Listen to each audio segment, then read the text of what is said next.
अमरावती महानगरपालिकेच्या सार्वजनिक आरोग्य विभागाच्या मार्गदर्शनाखाली नवसारी आरोग्यवर्धिनी केंद्राच्या वतीनं महेंद्र कॉलनी परिसरात महिला, लहान मुलं तसंच नागरिकांसाठी सर्व प्रकारच्या मोफत आरोग्य तपासणी शिबिराचं आयोजन करण्यात आलं। अमरावती महानगरपालिकेच्या आयुक्त सौम्या शर्मा चांडक, अतिरिक्त आयुक्त शिल्पा नाईक तसंच सार्वजनिक आरोग्य विभागाचे वैद्यकीय आरोग्य अधिकारी डॉक्टर विशाल काळे यांच्या मार्गदर्शनाखाली आणि साथरोग नियंत्रण अधिकारी डॉक्टर रुपेश खडसे व शहरी आरोग्य केंद्र महेंद्र कॉलनीचे वैद्यकीय अधिकारी डॉक्टर आकिब खान यांच्या आदेशानुसार हे शिबिर आयोजित करण्यात आलं।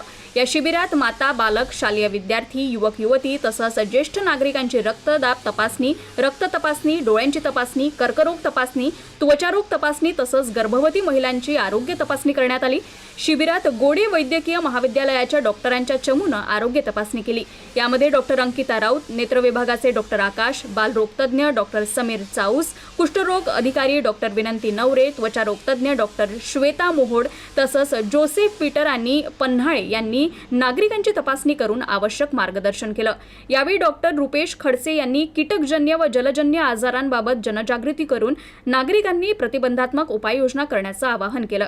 तर डॉक्टर आकिब खान यांनी महेंद्र कॉलनी परिसरातील नागरिकांनी नियमित आरोग्य तपासणी करून आजारांचं वेळेवर निदान करून घ्यावं असं सांगितलं। आरोग्य निरीक्षक हैदर अली आणि शशिकांत जयस्वाल यांनी जनजागृती केली।